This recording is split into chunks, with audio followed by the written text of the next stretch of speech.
Bismillahirrahmanirrahim. Assalamualaikum warahmatullahi wabarakatuh.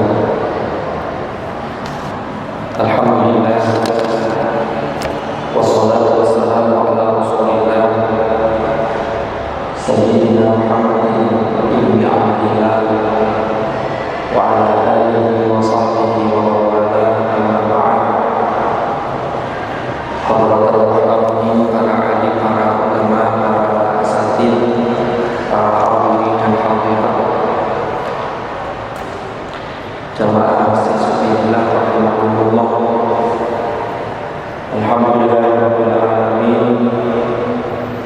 Puji syukur kita haturkan kehadirat Allah Subhanahu wa taala yang hingga saat ini kita masih diberi kesempatan untuk menambah amal-amal ibadah kita, terutama di bulan suci Ramadan di tahun 1443 Hijriah. Dan hari ini, jika sesuai hitungan hisab, maka hari ini adalah hari ke-29 atau hari terakhir di bulan Ramadan ini. Mudah-mudahan seluruh rangkaian amal ibadah kita di bulan suci Ramadan tahun ini, mulai dari puasa yang kita lakukan, lalu qiyamul lail, termasuk diantaranya sholat tarawih, tilawatil Quran, atau tadabbur kita, dan semua amal-amal ibadah kita diterima oleh Allah Subhanahu wa taala. Dan mudah-mudahan kita dipertemukan kembali dengan Ramadan di tahun-tahun yang akan datang. Amin, amin, amin ya mujib as-sa'ilin. Maka dari itu, mudah-mudahan majelis kita ini ditakdir menjadi majelis ilmu yang nafi'an mubarakan fid dini wad dunya wal akhirah. Ala hadhihi niyyah wa ala kulli niyyatin salihah wa ala ma nawaina wa ala ma nawahu as-salafus salih. Thumma ila hadratin nabiyil mustafa Muhammadin sallallahu alaihi wasallam wa ila hadrati ikhwanihi minal anbiya'i wal mursalin was sahabati wat tabi'in wal ulama'il 'amilin wal musannifin wal qurra'il mufassirin wa ila jami'i masyayikhina wa muassisi hadzal masjid wa ila mu'allif kitab al-hikam wa jami'i usulihim wa furu'ihim wa nafa'ana bihim wa ulumihim fid darain. Amin. Al-Fatihah.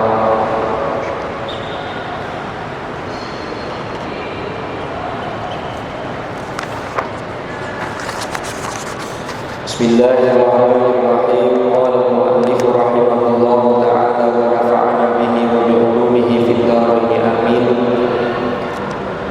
Hari ini kita masuk pembahasan dawuhnya Imam Abdullah Alwi Al-Haddad dalam kitab Al-Hikamnya beliau, yaitu dawuh yang ke-53 dan ke-54.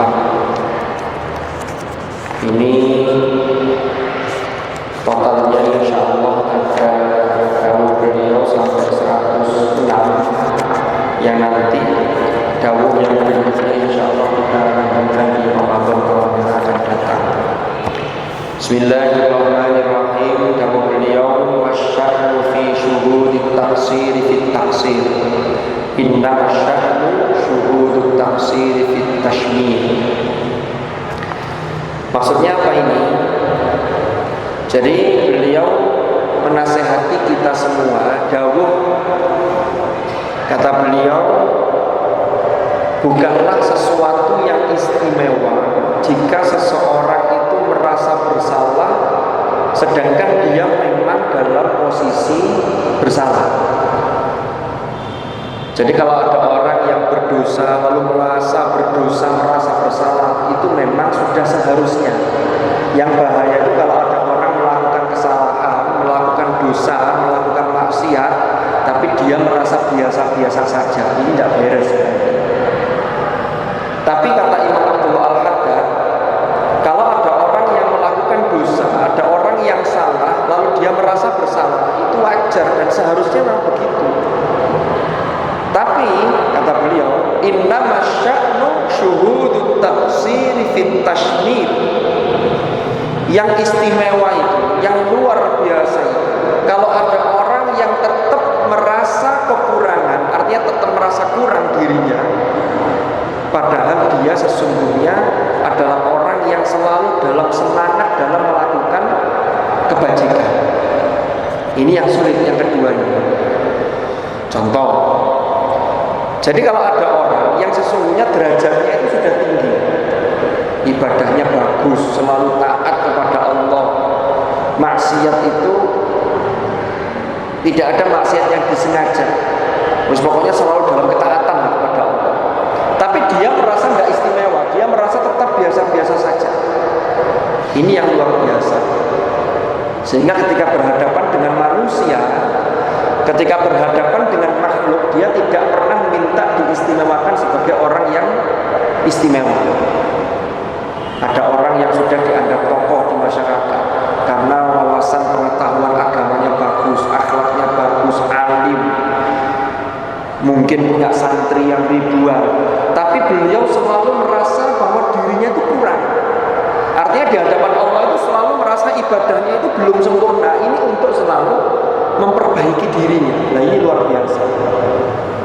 Nah, yang banyak itu ada orang itu yang kalau sudah di hadapan manusia itu sudah mulia, maka dia merasa harus diistimewakan. Nah, ini yang jadi masalah. Padahal ketika orang itu merasa biasa, bahkan merasa kurang, dirinya masih banyak kelemahan, banyak kekurangan, itulah yang seharusnya dilakukan oleh seseorang.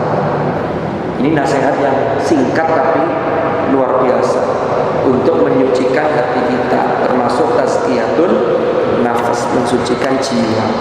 Ini kata Imam Abdullah Al-Haddad di nasihat beliau yang ke-53. Saya ulang sekali lagi, dawuh beliau, masya'nu fi syuhudit taksiri fit taksir, inna masya'nu syuhudut taksiri fit tashmir. Jadi yang istimewa itu tadi itu, orang yang selalu merasa dirinya itu tidak sempurna. Ini untuk kamu memperbaiki, sehingga tidak merasa puas dan tidak merasa ingin dihormati oleh orang lain. Manusia itu kan sering kecewa gara-gara menilai dirinya terlalu lebih. Umpama ada suatu acara, orang-orang yang di situ tidak tahu kalau beliau itu umpama dirinya itu tokoh, lalu merasa saya ini tokoh kok tidak dipersilakan di depan. Nah, ini karena sudah melabeli dirinya sebagai orang yang istimewa. Padahal begitu itu kata Imam Al-Haddad itu tidak istimewa. Orang yang istimewa itu walaupun dia sesungguhnya derajatnya tinggi, tapi dia merasa di hadapan Allah itu merasa sangat kurang sebagai seorang hamba, sehingga menjadikan dia di hadapan manusia tidak minta dihargai yang lebih, tidak minta fasilitas yang lebih, bahkan dia berpikir bahwa dirinya ini tidak ada apa-apanya. Nah, ini lanjutannya di syarahnya itu begini, bi antara in law ataita bi ibadatil awalim kulliha lam tusawi syai'an wa lam takun syai'an. Jadi engkau ini memandang dirimu, seandainya engkau ini dianugerahi kesempatan atau anugerah bisa beribadah seperti ibadahnya orang-orang yang alim, yang dekat dengan Allah, semua ibadah bisa dilakukan, tetap engkau tidak merasa besar diri. Lalu engkau juga tidak merasa sebagai siapa-siapa. Kenapa? Li'anna haqqallahi a'la wa ajal. Karena hak Allah itu sesungguhnya lebih tinggi, lebih luhur, lebih agung. Bahkan rubbama tastahi. Bahkan dia atau engkau merasa malu. Malu kenapa? Orang yang hina seperti saya ini masih diberi kesempatan untuk mengabdi kepada Allah yang maha segala-galanya. Nah, ini yang harus dilakukan pada diri kita. Ini nasihat Imam Al-Haddad, nasihat yang ke-53. Sekarang kita masuk ke nasihat yang ke-54. Kata beliau ini, yaqul khairu fil aktsari syaqqan fil hal hulwan fil mahal. Perbuatan baik itu rata-rata mayoritas itu berat di awal, dan ketika melaksanakan itu berat. Apalagi ngawiti itu apa? Memulai itu berat. Tapi hulwan fil mahal, nanti pada akhirnya akan terasa manis.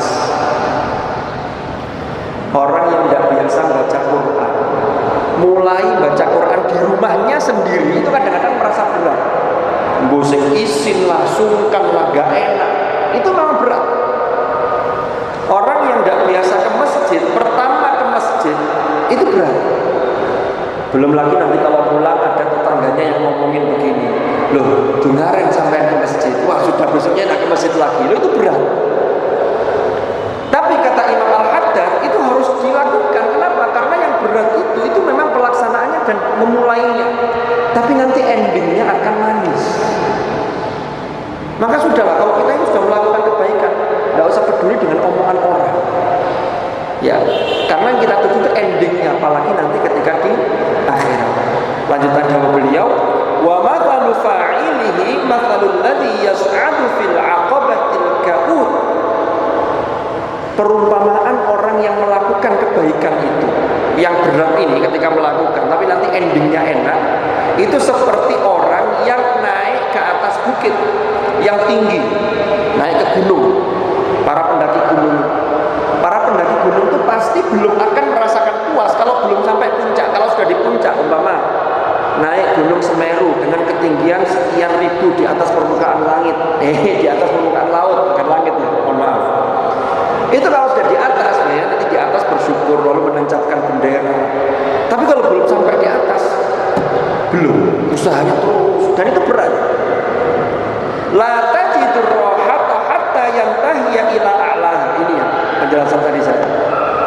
Yang mana orang tersebut la yajidur rohata, belum mendapatkan kepuasan sampai mencapai puncak gunung itu. Ini kata Imam Abdullah Al-Haddad. Sebaliknya kata beliau, wasyarru, perbuatan buruk itu yakunu fil aktsar hulwan fil hal wa syaqqan fil istiqbal. Kalau perbuatan syar, perbuatan buruk itu mayoritas rata-rata itu manis, enak ketika dikerjakan, enteng ketika dilakukan, tapi sengsara dampaknya fil istiqbal, pada masa yang akan datang. Kenapa kok dia kelihatannya hulur? Karena ada dua yang ikut ngipasi. Siapa itu? Setan dan juga hawa nafsu. Nafsu yang tidak dirahmati oleh Allah. Sehingga nafsu itu yang selalu membawa ke amarah bisu. Itu mesti membawa kepada keburukan. Itu ngerjakannya enteng, gampang wis. Biasanya yang paling ringan itu bisikan setan itu begini, wis gampang lah karena dhisik. Untuk urusan buri, lu kan begitu. Padahal urusan buri itu berat. Iya, kalau buri masih di dunia masih ada kesempatan taubat, masih bisa walaupun itu berat. Tapi nanti di akhirat, kalau sudah urusan buri di akhirat, pintu taubat sudah tertutup. Nauzubillah. Maka jangan sampai kita meremehkan sekecil apapun dosa. Orang-orang Yahudi itu udah begitu. Gak apa-apa dilakoni ae. Nanti masuk neraka juga paling sebentar. Wa qalu lan tamassana naru illa ayyaman ma'dudat. Neraka itu nanti akan menyentuh kami paling tidak lama, paling mek pirang dina begitu. Bahaya. Orang itu mulai melakukan sesuatu dosa besar itu biasanya mulai dari meremehkan sesuatu yang kecil, dosa-dosa kecil. Sama kayak orang yang bersyukur itu, kalau dia tidak bisa mensyukuri hal-hal yang kecil, maka dia tidak bisa mensyukuri yang besar. Man lam yashkur al-qalil lam yashkuril kafir. Man lam yashkurin nas lam yashkurillah. Barang siapa yang tidak bisa berterima kasih kepada sesama manusia, maka dia sulit untuk bersyukur kepada Allah. Itu hadis Rasulullah SAW. Jadi Imam Haddad ini mengingatkan pada kita, wasyarru yakunu fil aktsar hulwan fil hal wa syaqqan fil istiqbal. Hati-hati. Bagaimana dengan perumpamaan pelakunya? Wa mathalu fa'ilihi mathalul ladzi yaqa'u min durwati jabalin aw baitin la yajidul alama hatta yaqa'a 'alal ardi. Beliau mengumpamakan orang yang melakukan dosa, melakukan maksiat, melakukan keburukan, itu seperti orang yang jatuh dari atap atau jatuh dari atas gunung. Ketika jatuh tidak sakit, tapi baru sakit menemukan rasa sakit, mendapati rasa sakit itu kalau sudah jatuh di atas tanah. Orang jatuh dari atap atau lantai atau lantai berapa begitu ya. Lantai 2 aja lah, nggak usah tinggi. Kalau 16 ketinggian, nanti jatuh biasanya secara sunatullah bisa meninggal. Kalau atap gedeng biasa jatuh, itu ketika proses jatuhnya kan cepat. Ketika jatuh begini tidak terasa, baru nempelnya blek di tanah itu baru terasa sakit. Bisa patah tulang, bisa keseleo, bisa luka-luka. Orang jatuh dari pesawat, loncat. Pas jatuhnya ya tidak sakit, baru sudah kena bumi, ya baru sakit. Makanya nih hati-hati. Jadi Imam Al-Haddad mengingatkan, wa mathalu fa'ilihi mathalul ladzi yaqa'u min durwati jabalin aw baitin la yajidul alam hatta yaqa'a al-ardh. Penjelasannya bagaimana? Jadi penjelasannya, orang yang melakukan kebaikan naik ke puncak gunung tadi itu merasakan sa'bah. Sa'bah itu apa? Sa'bah itu ya payah, ya sulit, ya berjuang, ya pengorbanan. Memang begitu. Orang yang melakukan kebajikan itu pasti nek sedekah itu kedidik dirasani umpama ada orang yang tahu. Kalau banyak pasti nanti dicemooh juga. Allah itu paling pamer, itu riya, itu paling biar dipuji. Lu mesti begitu. Pokoknya orang itu kalau menuruti, kita sudah melakukan kebaikan, sudah jelas berada di jalan Allah. Ya. Kalau nuruti orang ngomong tidak ada selesainya. Tapi kalau ngomongnya itu boleh jadi ada benernya, mungkin jadi koreksi buat kita. Tapi kalau yang komentar itu karena untuk mencari-cari kesalahan, ya tidak ada selesainya. Ya, wasyarru yakunu fil akthar hulwan fil hal di annahu tas'alidhu an nafsu. Kenapa kok kalau melakukan keburukan itu rata-rata enak? Karena ini di annahu tas'alidhu an nafsu. Karena nafsu yang di dalamnya ada yang meletup-letup namanya al-hawa, yang kemudian di Indonesia kan jadi hawa nafsu, itu selalu ngipasi bahwa ini enak. Karena nafsu itu mesti pengennya yang enak-enak dan itu diterabas semua. Makanya nafsu itu harus dibimbing oleh wahyu. Ketika nafsu itu sudah dilatih, termasuk Ramadan ini kita kan melatih memanage hawa nafsu. Contoh, sesuatu yang halal saja, makanan, minuman yang halal, kalau belum maghrib tidak boleh dimakan, tidak boleh. Itu kan memanage. Karena kalau nafsu itu maunya sekarang-sekarang, pokoknya saiki. Sampai diibaratkan seperti bayi, seperti anak kecil, yang kalau itu dituruti maka tidak pernah bisa disapri. Maka puasa ini media untuk melatih hawa nafsu kita. Kita melatih sesaat, memanage hawa nafsu untuk meraih kebahagiaan yang hakiki. Makanya Allah dalam hadis qudsi itu dawuh, Rasulullah bersabda, yaqulullah azza wa jalla, Allah berfirman, as-shaumu li wa ana ajzi bihi. Puasa itu untukku dan aku yang akan membalas puasa itu. Dan orang yang puasa itu punya dua kebahagiaan. Kebahagiaan yang pertama ketika dia berbuka puasa, dan kebahagiaan yang kedua ketika dia bertemu dengan Allah nanti kelak di akhirat. Ini dua kebahagiaan bagi orang yang berpuasa. Jadi nafsu itu kalau sudah sesuai dengan wahyu, sudah diarahkan, itulah yang disebut dengan an-nafs al-mutmainnah, jiwa yang tenang, yang sudah tercerahkan. Ya, kita berharap nafsu yang ada dalam diri kita tercerahkan, sehingga ini selalu terang, tidak nabrak-nabrak apa yang menjadi larangan-larangan Allah Subhanahu wa Ta'ala. Wasyaqan fil istiqbal. Apa maksudnya nanti soro atau berat di masa yang akan datang? Di penjelasannya dijelaskan hina yadhharu wabaluhu, yaitu nanti ketika sudah tampak konsekuensinya. Konsekuensi itu bisa di dunia, bahkan nanti konsekuensi yang total itu ada di akhir. Jadi orang keburukan itu pasti ada konsekuensinya. Allah berfirman, man amila sholihan falinafsi wa man asaa fa'alaiha wa ma rabbuka bidzallamin lil abid. Barang siapa yang melakukan amal kebaikan, amal sholih, maka dampak baiknya akan kembali kepada dirinya. Tapi sebaliknya, barang siapa yang melakukan keburukan, kejelekan, maka dampak buruknya juga ditanggung masing-masing, ditanggung dirinya. Dan sekali-kali Allah tidak pernah menggolong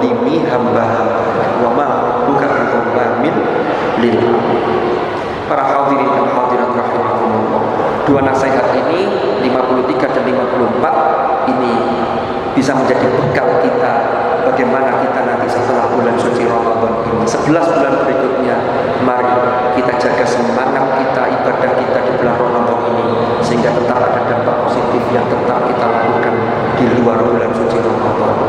Maka dari itu mudah-mudahan amal ibadah kita diterima oleh Allah. Lalu ketika kita berada di majelis-majelis ilmu selama bulan Ramadan ini, semuanya ditakdir menjadi ilman nafi'an mubarakan fid dini wad dunya wal akhirah. Dan terima kasih atas perhatiannya kepada para jamaah semuanya. Kami mewakili takmir Masjid Sabilillah Kota Malang selama bulan suci Ramadan ini dalam melayani para jamaah semuanya, mulai dari sarana yang kita sediakan untuk di pagi hari ketika kuliah subuh, lalu sore hari sampai berbuka bersama, lalu qiyam Ramadan, sholat tarawih, lalu sholat witir di tengah malam. Mungkin ada kekurangan di sana sini, kami mohon maaf yang sebesar-besarnya mewakili takmir Masjid Sabilillah.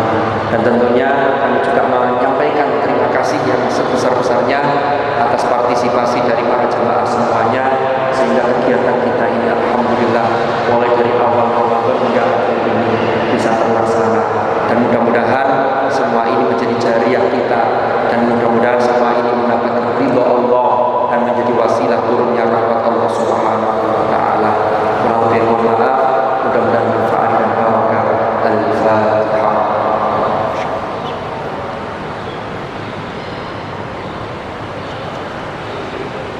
Bismillahirrahmanirrahim.